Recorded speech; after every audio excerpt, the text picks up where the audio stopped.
Wrath of Man, starring Jason Statham, is the story of a guy named H who will do everything in his power to avenge the death of his son. This movie is directed by Guy Ritchie, and I just have to say, I love his style. He is just so unique. This guy is the man who made Sherlock Holmes, Snatch, Aladdin, The Gentleman, which is an amazing film, by the way, and you should check out. But when it comes to Wrath of Man, I gotta say, this movie felt like Guy Ritchie, but it also felt like an evolved Guy Ritchie. And what I mean by that is that this film takes usually the familiar Guy Ritchie-esque, vibe, but it turns into this very dark, gritty, grimy film that I absolutely loved. Before I get to the things that I really liked, there's 3 things that I need to mention. Josh Hartnett, he's in this movie. Where the heck have you been? I missed you. He was really good. Also, Peter from Deadpool 2. I mean, he's only in it for like 2 or 3 scenes, but come on.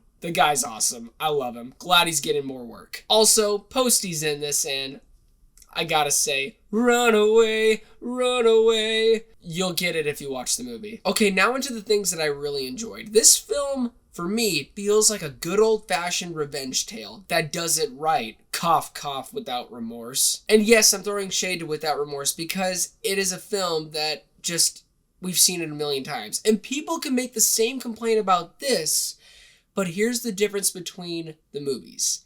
Guy Ritchie goes all in to this film. He doesn't hold anything back when it comes to the style, when it comes to every scene in this film. Felt like it had something to build off to the next scene. Like, these scenes all made sense, even with the crazy pacing that it has. It just has this awesome payoff with every single scene. Without Remorse, it just was so bland. You didn't really feel anything throughout the film. And when you get a movie like this, especially with Jason Statham, who, by the way, is another pro, is phenomenal in this film. He just is crazy. You think he goes one way, but he actually goes in multiple different directions with this character.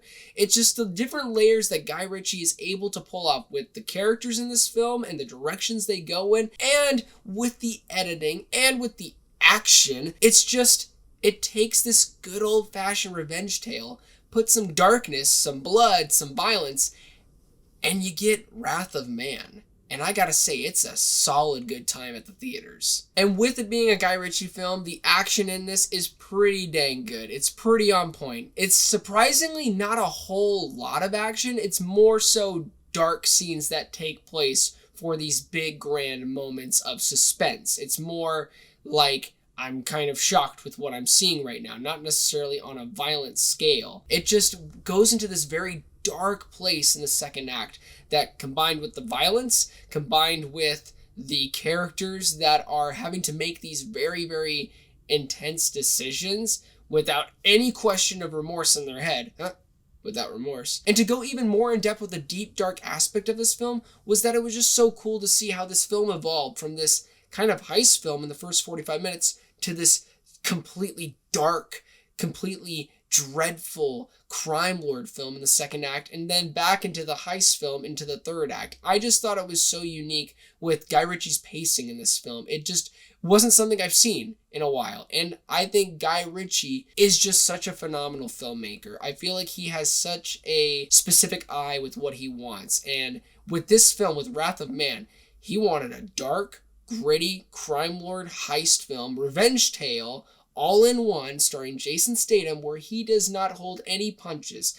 And I gotta say, I think they delivered on this film. And the last thing that I really, really loved was the score. The score just builds on top of the darkness. It builds on top of the tension, this underlying tension that is built throughout this film. From the very first scene to the very ending, there is just this level that keeps on building and building and building. Because I truly believe without music in films, at least in certain films, the movie just would not feel the same if you didn't have that score there to build up that tension. And I gotta say, this score was just phenomenal. So the only con that I have with this film, because I was really thinking about it, I was like, what did I not like in this? Was the fact that we don't really have any character development between Jason Statham and his family. I mean, if you've seen the trailer, it's about, his son dying, and we only have one scene with him and then one scene with his ex-wife. And that's it. With that negative out of the way, I'm going to give Wrath of Man a 9 out of 10. Thank you guys so much for watching my review. It really means a lot. Please don't forget to like and subscribe, and also don't forget to be blessed.